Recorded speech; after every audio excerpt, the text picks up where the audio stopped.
I've never left a hair salon feeling like ever left a hair salon feeling like this or looking like this.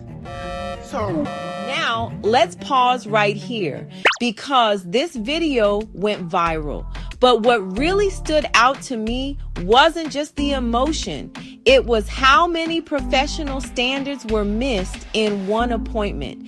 This client booked a 2 p.m. appointment, showed up 10 minutes early, paid a deposit, and booked a sew-in takedown that included a wash and blow dry, plus an add-on trim. That is a time-specific service, not something you squeeze in between clients. The first issue started before the service even began. When a stylist is still actively working on another client at the appointment start time, the client should immediately receive communication. A simple, "Hey, I'm running about 45 minutes behind. Would you like to wait or reschedule?" That conversation never happened. Instead, the client waited silently for over an hour. Then, when the service finally started, it was rushed, and rushing a takedown is already a problem, especially after the stylist confirmed the client was tender-headed. Another red flag: while this client was being rushed, the stylist was enforcing late fees on other clients. That creates an imbalance. Professional policies must work both ways. Clients can't be penalized for time while stylists aren't accountable for theirs. Now let's talk about the scalp treatment. The stylist applied a mint-based scalp treatment, said it would be on for 10 or 15 minutes, and left it on for closer to 30.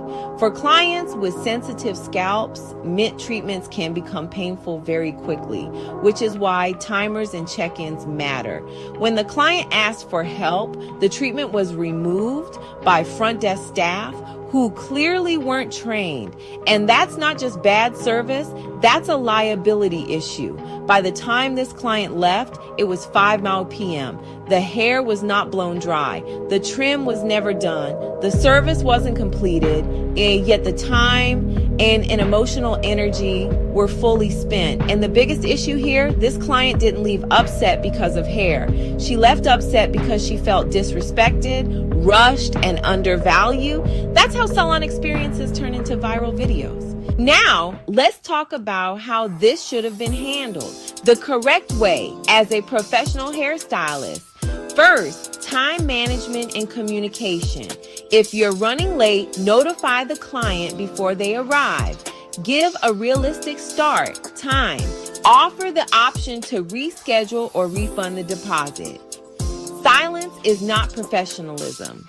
Second, service integrity.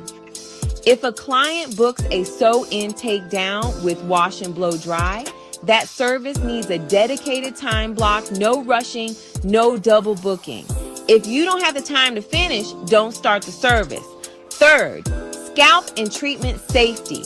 If you apply a scalp treatment, you monitor it. Set a timer, check in every 5 minutes. Remove immediately if the client feels discomfort, and never delegate chemical or scalp services to untrained staff. Fourth, policy fairness.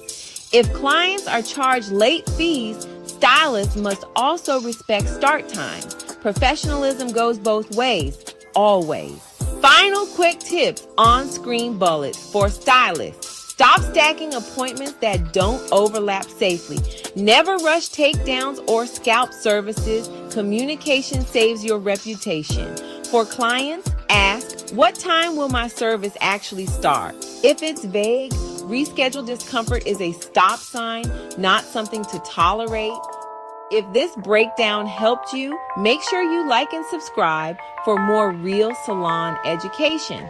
And if you're a stylist who wants to level up your professionalism, timing, and client experience, follow for us more at stylistfactory.me.